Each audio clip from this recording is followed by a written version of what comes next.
Gopichand mass ఫిలిమే భీమా థియేటర్లో ఈ cinema అడుగుపెట్టి 8 రోజులు అవుతుంది.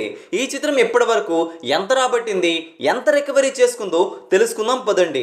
భీమా చిత్రం 7వ రోజుకు వచ్చేసరికి ప్రపంచవ్యాప్తంగా 43 లక్షల షేర్ వచ్చింది.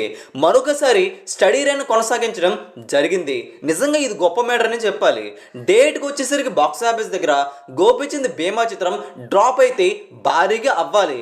ఎందుకంటే కొత్త చిత్రాలు, చిన్న సినిమాలు అయితే చాలా వచ్చాయి. బాక్స్ ఆఫీస్ దగ్గర ఈ ఎఫెక్ట్ భీమా చిత్రంపై అస్సలు పడలేదు. ఇది నిజంగా గొప్ప మ్యాటరే. డేట్ బాక్స్ ఆఫీస్ దగ్గర 35 లక్షల షేర్ని అయితే రాబట్టుకొని గామి చిత్రం కంటే డబుల్ రేంజ్లో వర్కింగ్ డేస్లో వసూలు అయితే వస్తున్నాయి. గ్రాస్ 61 లక్షల వరకు ఉంది. 8 రోజులు వరల్డ్ వైడ్గా భీమా చిత్రం ప్రపంచవ్యాప్తంగా రాబట్టింది ఎంతంటే 7,20,00,000 వరకు షేర్ అయితే ఉంది. 8వ రోజు బాక్స్ ఆఫీస్ దగ్గర 61 లక్షల వరకు గ్రాస్ అయితే అందుకోవడం విశేషం. ప్రపంచవ్యాప్తంగా బాక్స్ ఆఫీస్ దగ్గర గ్రాస్ ఎంతంటే 13,63,00,000 వరకు గ్రాస్ అయితే ఇప్పటి వరకు వచ్చింది. సినిమా హిట్ కావాలంటే సెకండ్ వీకెండ్లో శని ఆదివారం రోజుల్లో ఈ సినిమా గ్రోత్ చూపిస్తే మాత్రం హిట్ అయ్యే అవకాశాలే ఎక్కువగా కనిపిస్తున్నాయి. ఈ సినిమా ఇంకా 4 కోట్ల వరకు షేర్ రాబట్టుకుంటే సరిపోతుంది. ఆల్మోస్ట్గా ఈ సినిమా హిట్ అయ్యే ఛాన్సులు పెరిగిపోతున్నాయి.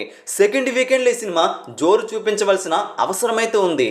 మరి బాక్స్ ఆఫీస్ దగ్గర ఈ సినిమా ఎంతవరకు రాబట్టగలుగుతుందో మీరు కూడా కామెంట్ చేయండి. ఈ వీడియో అందరికీ తెలిసేలా లైక్ చేయండి, షేర్ చేయండి. లేటెస్ట్ బాక్స్ ఆఫీస్ అప్డేట్స్ కోసం తెలుగు సినీ స్టార్ ఛానల్ని వెంటనే సబ్స్క్రైబ్ చేసుకోండి.